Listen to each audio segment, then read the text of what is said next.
Assalamualaikum warahmatullahi wabarakatuh.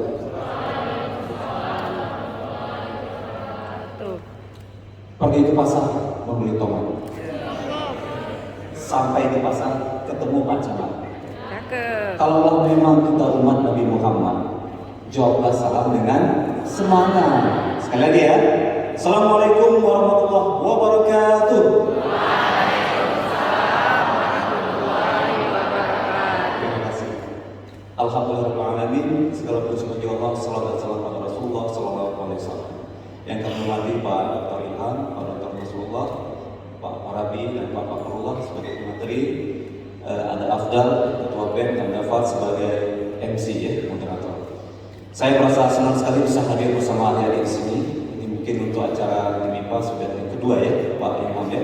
Sebelumnya acara statistik, dan hari ini saya diminta memberikan materi tentang digitalisasi terhadap pengaruhnya terhadap dunia kerja. Nah, adik-adik sekalian, di era sekarang ini perbankan mengalami banyak tantangan. Ada dua tantangan besar di depan ini yang menghadang. Yang pertama adalah tantangan ekonomi. Next. Ya, ini masih perkenalan ya. Ini fotonya di Jordan Islamic Bank ya. Next lagi. Nah, situasi ekonomi. Ini kalau kita baca berita, next ya. Saat ini ekonomi sedang tidak baik-baik aja katanya, ya. Ada resesi di Eropa sekarang ini, di Inggris tingkat inflasi 10%, ya kan? Kemudian Perdana Menterinya turun dan baru-baru ini terpilih lagi Perdana Menteri baru keturunan India. Di Ceko, di Jerman, ya, di mana-mana demo. Karena apa? Masyarakat mengeluhkan kenapa biaya-biaya hidup semakin tinggi, makanan semakin mahal, upah semakin tidak terasa. Para buruh ingin upahnya dipertinggi, sehingga demo di mana-mana. Dulu kita pikir hanya di negara-negara berkembang lain seperti itu, tapi sekarang ternyata di negara maju juga mengalaminya. Next. Nah, apa sebabnya itu? Kita baru saja pulih dari krisis karena apa? COVID-19. Kenapa COVID-19 menyebabkan krisis? Karena kita nggak bisa keluar rumah, dibatasi. Adanya wabah. Kalau kita nggak bisa keluar rumah, kita nggak bisa beli bakso, nggak bisa makan di restoran, nggak bisa naik pesawat, nggak bisa nginap di hotel. Akhirnya apa? Tukang bakso nggak laku, ya, hotel nggak laku, penerbangan bangkrut. Ya, akhirnya karyawannya juga nggak bisa kerja, dipecat. Tukang bakso yang tadinya belanja di pasar beli tepung, beli daging juga nggak laku. Pengusaha daging juga bangkrut, akhirnya bangkrut semua, PHK di mana-mana. Kita yang biasanya pergi kondangan, ya, kalau sering kondangan kan, kalau kondangan bisa jahit baju baru nggak ya? Jahit kan? Apalagi kalau baju yang lama sudah 2 tahun ya, begitu aja. Nggak kita jahit lagi karena nggak boleh lagi pesta di luar. Akhirnya kita nggak beli kain, pengusaha kain jadi bangkrut juga. Itu baru saja kita lalui, dan ke depan ternyata akibatnya nih, gara-gara Bang Putin sama Bang Zelensky nggak cocok, nggak sepaham perang mereka. Ketika mereka perang, keamanan terganggu. Kita tahu bahwasannya apa? Rusia itu mengekspor minyak mentah nomor 2, gandum nomor 1, batu bara nomor 3, LNG nomor 7. Ukraina ekspor minyak minyak biji-bijian, jagung dan gandum nomor 5. Gara-gara itu harga gas mahal. Kemudian harga makanan mahal karena gandum mahal. Akhirnya negara Eropa kesulitan energi. Karena Eropa kesulitan, dia inflasi.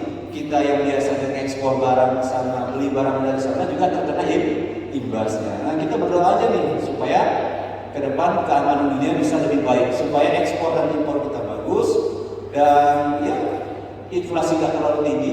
Kalau barang-barang di luar negeri tinggi, kita juga terpengaruh. Oke, next. Nah, ini peningkatan harga tersebut. Next lagi. Baik. Nah, bagaimana ke depan ekonomi Indonesia 2022? Tadi katanya kita mau resesi. Ya, tantangannya tentu BI akan membuat pengetatan kebijakan, suku bunga naik bank sentral. Kalau suku bunga bank sentral naik, suku bunga di perbankan naik, biasa orang yang ambil pembiayaan, orang yang ambil kredit itu suku bunga 10 tiba-tiba naik jadi 14-15, mereka kesulitan untuk membayarnya. Kalau kesulitan membayarnya, nah, bank kan nggak di store tuh angsuran, maka banyak yang macet. Begitu macet, bank kehilangan pendapatan, akhirnya bank juga terpengaruh. Ya, bisa-bisa banknya juga nauzubillah ya mengalami masalah dalam keuangan. Mudah-mudahan tidak terjadi.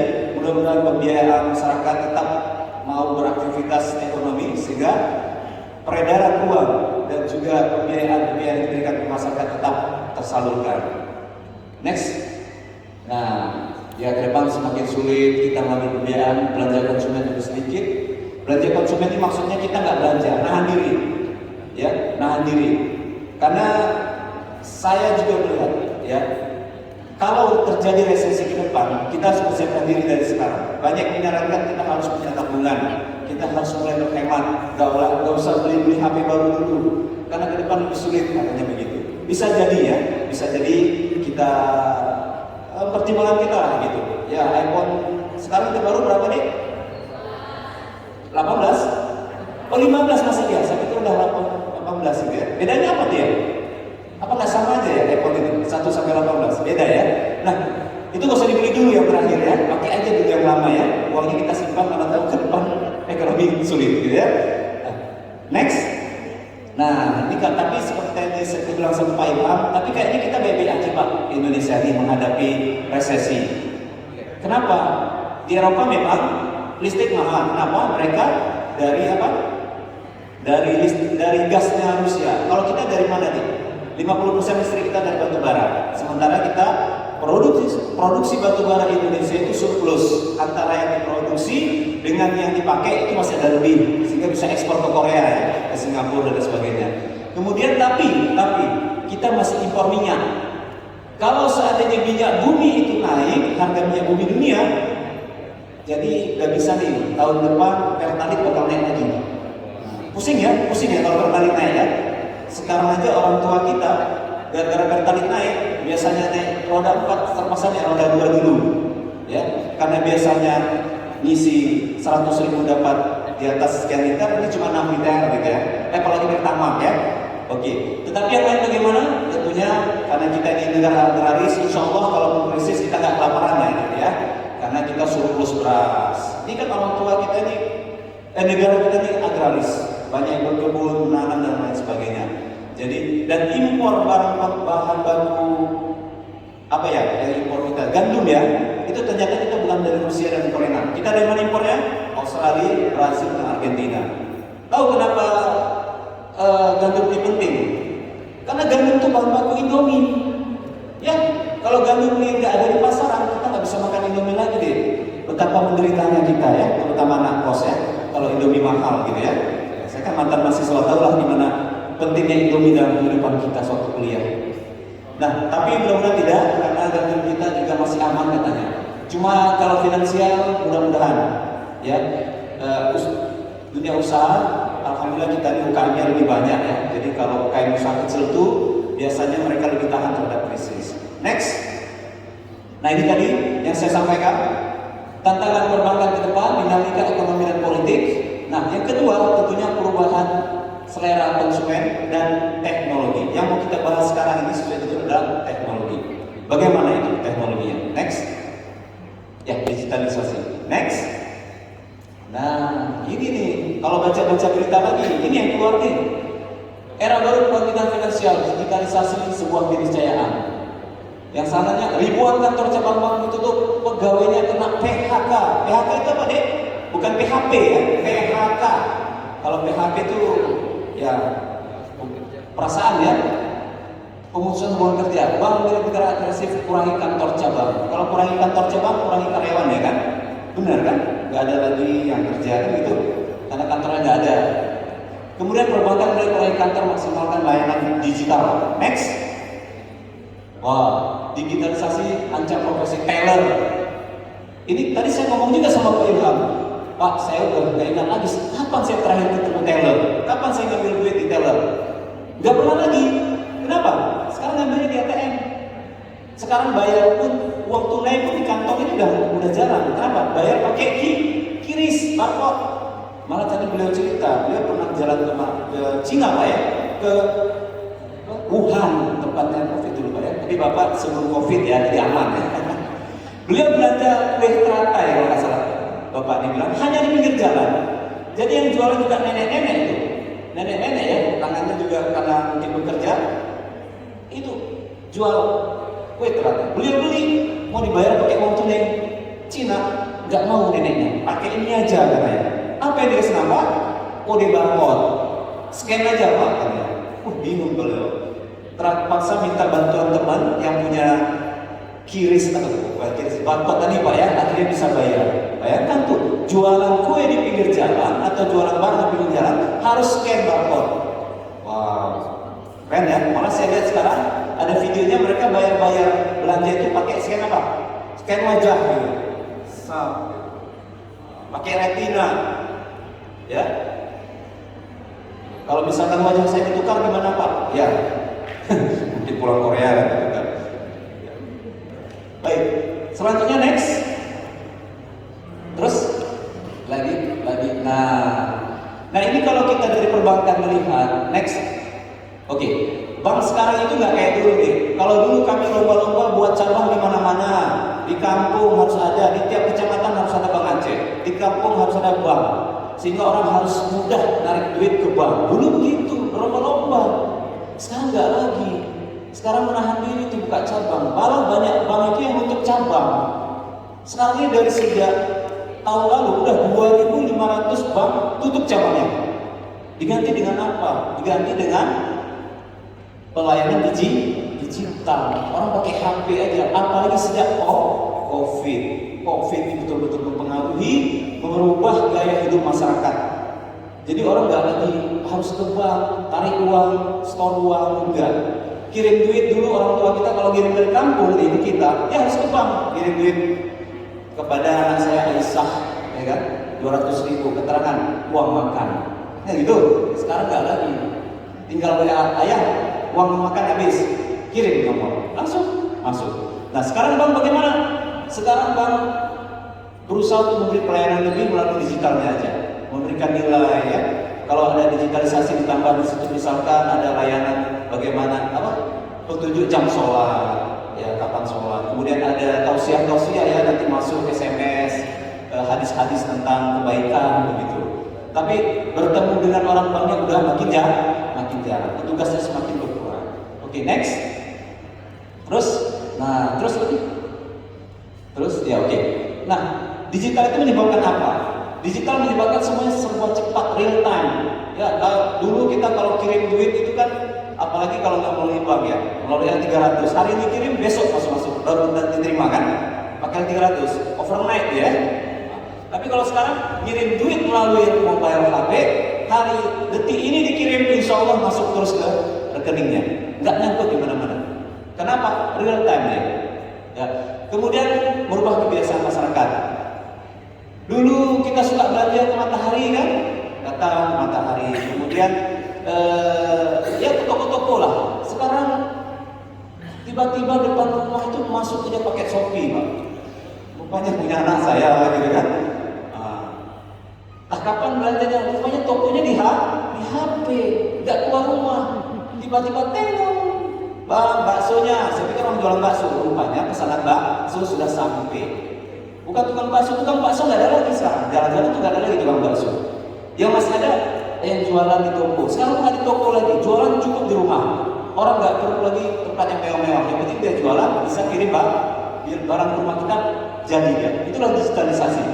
Sehingga orang nggak lagi ke bank itu, orang tingkat kepercayaan bank itu bukan lagi pada gedung yang mewah, tetapi kepada teknologi yang canggih. Terus kalau pakai mobile-nya nggak macet. Semakin canggih, semakin bagus teknologinya, orang semakin percaya pada bank tersebut. Itulah yang menyebabkan salah satu bank besar itu sampai sekarang terus dia karena teknologinya itu. Ya kalau gedung sekarang ya paling untuk dilihat enak gitu aja lah. Tapi kalau manfaat bagi nasabah, mereka lebih pada manfaat teknologi. COVID-19 merubah lifestyle kita lebih sering mager tapi kerjaan jalan. Ya. Ini dulu waktu COVID kuliah ada di rumah aja ya. Apa namanya itu? Learn by home. Kalau kami WFH ya. Kalau kalian apa itu namanya? Kuliah dari rumah ya, menggunakan Google Meet gitu ya. Udah setahun nggak ketemu, begitu ketemu kok udah berbeda gitu. Kalau saya udah berubah wajahnya tempat putih, jarang keluar rumah gitu. Next, ya terus ya akibatnya lagi apa? Ternyata tersaingi deh. Tersaingi kali. Sekarang bukan bank aja yang bisa melakukan transaksi keuangan. Coba lihat. Ya, ada digital bank, kemudian ada venture capital, perusahaan teknologi, telco, ekosistem besar. Banyak nih nanti yang menyaingi bank bisa menyediakan. Jadi kalian sekarang kalau mau bayar Shopee-nya nanti pakai paylater kan? Nggak perlu ngajuin kredit ke bank kan? Pakai paylater aja kan? Coba tuh. Itu sama aja kayak bank itu paylater. Banyak sih yang punya paylater. Saldonya ada banyak ya? Saldo nunggak saldo. Baik, next. Ya, di berhubung waktu ya. Nah, ini alami ini adalah bank digital, ini gak ada cabang dia. Dia bank digital nawarin pembiayaan dan nabung lewat HP. Tapi coba lihat, dia pembiayaannya nggak ada bermasalah, 100% jalan. Baru 1 tahun dia sudah punya aset 2,27 triliun. 2 triliun itu semana Pak besarnya? Ya kalau beli kerupuk ketutuplah Darussalam nih. 2 triliun ya. Ya, itu tandanya apa? Bank digital ini udah diterima masyarakat gitu. Next. Nah, aduh ini dia pesaing bank nih. Wah, nggak tahu misalnya apa nih? E-money, remittance, payment gateway, credit scoring, agregator menarik nih. Ya, kita dalam satu platform bisa mengumpulkan berbagai macam fintech ya. Kemudian ada pay letter, fintech lending, insurtech, asuransi tapi pakai IT teknologi, ngeri banget. Wealth management dan crowdfunding. Crowdfunding itu keren juga. Kita mendapatkan pendanaan yang digagas oleh fintech. Inilah semua ini yang industri ini sudah menjadi saingan bank ke depan. Next lagi. Teller itu sekarang berkurang sama seperti yang pernyataan saya sebelumnya. Next. Nah ya, sekarang orang nggak pakai lagi kartu kredit, pakai paylater aja. Kartu kredit bank udah mulai nggak laku, ya. Teller juga udah mulai kekurangan pekerjaan. Next. Nah sekarang, ini contoh Bank BNI ini kalau tingkat penggunaan IT-nya semakin meningkat semakin lama. Next lagi. Nah dampaknya apa? Tentunya profesi teller berkurang. Tapi bukan berarti habis itu dipecat semua, enggak. Profesi teller berkurang, tapi ditingkatkan ke profesi back office. Back office itu apa? Ya ini kan pengolahan data, ya. Di situ seperti akuntan, pengolahan data yang biasanya cuma mengolah data memberi laporan, sekarang dia harus menganalisis. Pak, ini berdasarkan data nasabah ini, dia tuh ternyata Pak sering melakukan transaksi seperti ini. Ini bisa kita berikan tawaran seperti ini. Contoh begini, adik itu sekarang dengan menggunakan misalkan Gojek, GoFood dan segala macam, itu data adik transaksi setiap hari itu sudah direkam oleh pihak perusahaan teknologi itu. Sehingga dia bisa tahu kita tuh sukanya apa, sering belanjanya di mana, ya kan?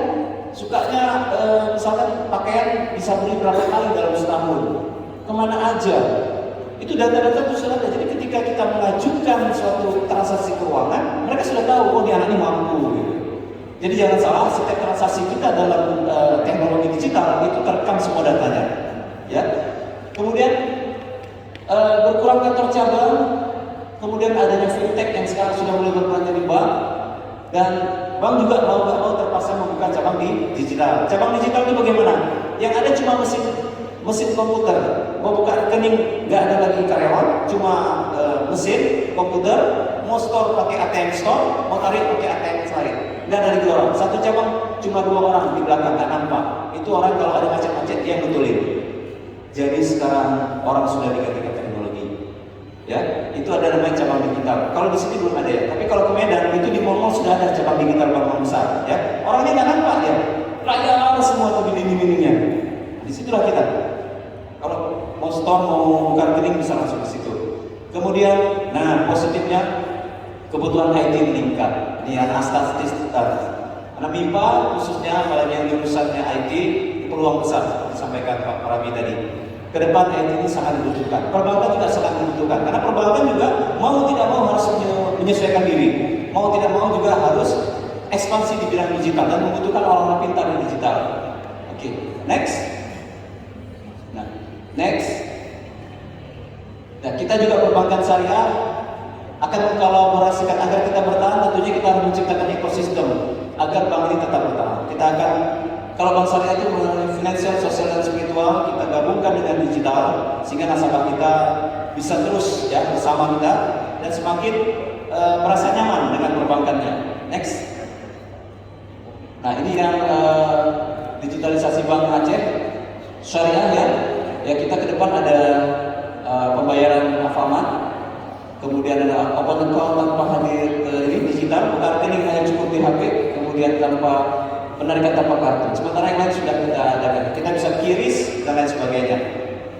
Kita bisa membayar PLN dan sebagainya. Next, sudah ada acceptable banking ya. Kita kalau punya rekening bank, ini sudah punya fasilitas yang sama ya seperti bank lain. Pembayaran digital ada. Next lagi. Ya, scan ya. Kita di warung kopi, kalau bayar warung kopi pakai akses bank aja sudah bisa. Next. Ya, ini laporan digital kita ya, mobile banking, kartu debit, kiris. Kemudian ada pengkat, pengkatnya untuk di tol ya. Jadi di tol pakai pengkatnya Bank Aceh. Oke, next. Ya, ternyata sudah habis. Ya, baik, demikian pemaparan dari saya. Terima kasih. Mungkin habis ini dilanjutkan dengan pertanyaan. Bawa cucian ke rumah Desi. Cukup sekian dan terima kasih. Assalamualaikum warahmatullahi wabarakatuh.